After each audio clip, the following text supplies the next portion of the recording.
Here's one of the tricks for if you end up in you're tied in it up with your shot. Like a lot of times people do that when they come, for instance, and they want to say throw a passing backhand, right? And they'll get here and they're tied up, and if their opponent's good, he's just going to push them on the shoulder, and you're out of luck. And I screwed up when I first showed it to you because I instinctively used the escape. Right. And the escape is break the heel. If you're ever tied up in a knot and you can't move, take this heel and use it to break. Just let it up off the ground, turn it, so you can drop now you can drop your knee and you can recover. So when I throw this shot to get my coil, right, this heel's already off the ground. That's correct. But if you drop your knee and break it, now you can go take a step. Yeah. You can go right back. You shorten the circle. Exactly. Okay. Yep. What you've done is, if you're here and you can't move anywhere, right? You break the circle, and you can move within it. Okay. The thing that will break it is, of course, the joints, but the one that you can turn without ripping yourself to shreds most easily is the heel. So break the heel, you're no longer tied up. Now you have all sorts of choices. You can take a step. You can just drop your knee and take the weight off your heel and recover. Rising block. Yep, all sorts of things. So if you're tied up, you have two choices. Well, you have three, but one of them sucks. You can just stay there and block until your opponent hits you. A lot of people do that. Ah! Getting in a tighter and tighter ball. Or you can break it, as we just discussed, and recover, or you can go through. You can go through. Now this works better for the big guys among us. All right? So you get yourself into a weird position, and just go through. I don't understand. Yeah. Oh, get out of it. Right? Instead of getting back into position, sometimes it's easier to just go away. I'm tied up. Right? You're tied up. I break the heel. Just take a step. There you go.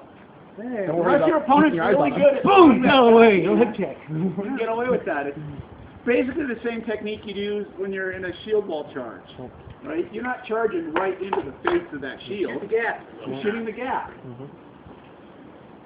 So those are your three choices when you get tied up. I personally don't like shooting the gap in single combat as much because, well, for one thing, my opponent might actually be good enough to turn and hit me as I run away.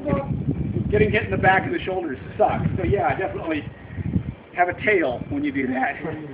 We spear fighters know that one really well. And the other is I can't hit my opponent. Right? I like to always be able to keep the option to be able to hit my opponent. But there's nothing wrong with it. If you don't know what's going on, get the heck out of range. It's never wrong. Relax.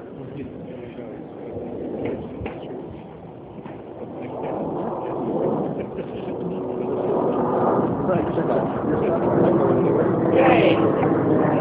Any other questions or thoughts about reaching for a shot?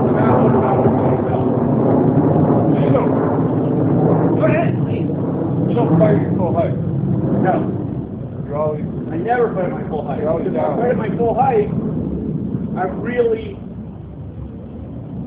I can't move very much from here, right?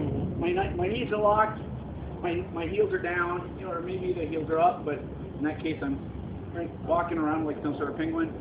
Yeah. Yeah, I never fight at my full height.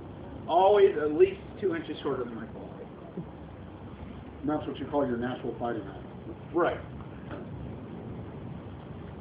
Anything else? But you continuously transition from 6 inches lower, 2 inches higher. Yeah, I do that a lot, and I developed that because I used to be really, really bad at lateral movement, and so I started developing the ability to change the height to be able to change the angles on my shots. And then when I was able to add the lateral movement onto it, I was able to really change the angles a lot. So when you're transitioning between fakes, pump fakes, all that kind of stuff, how do you maintain your balance? Is that just a practice thing? For what? Show me. So I'm fighting a lefty. Okay. I break here, I come back over off body here. Ah. How do I my feet in the right place? Am I doing the right thing? Yeah, there's nothing wrong with what you did. The only dangerous spot is when you stop and reverse it. Change direction. Right. When you do that, no, that's okay, because that's a little different. When you stop and you force reverse, right? It's a lineman technique for those of you who played American football. All right. So when you do that, there's a few little things you can do to make it easier. So when you come over this way, use the rotational motion of your arm to get your hip back. So I go here with the face. Right. Now drop the elbow and put a little hand bowling in there. Okay. And what that does is it unlocks your I don't know what's that muscle called? The quadricep. Is it the quad? Okay, in the front as well. All right.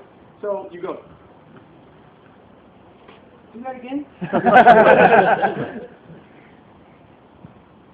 So you did this motion or this motion? Is it inward circle or an outward circle? It's an inward circle. It's a spiral. It's an inward spiral. Yes. And here. And so you're using that to help pull this hip out so that you can easily change the motion. My feet are too wide apart. Here. So the trick to this, this is weird stuff. But basically, instead of wrenching yourself from here back to there, what you're doing is you're throwing, and you can do it inward or outward. But you're throwing a little motion to get that hip started. Yeah. Okay, so when you do that, where do you go from there? Yeah, where do you want to go? Just here. Yeah. That's what you meant. That's why we have different teachers. Okay. Say the exact same stuff I've been saying for 3 years. No, actually, one of the things that I learned, I teach. That's my modern job. I teach. And one of the things that I learned is successful teaching consists of saying the exact same thing 15 different ways. Because which one is going to make sense to someone is always different.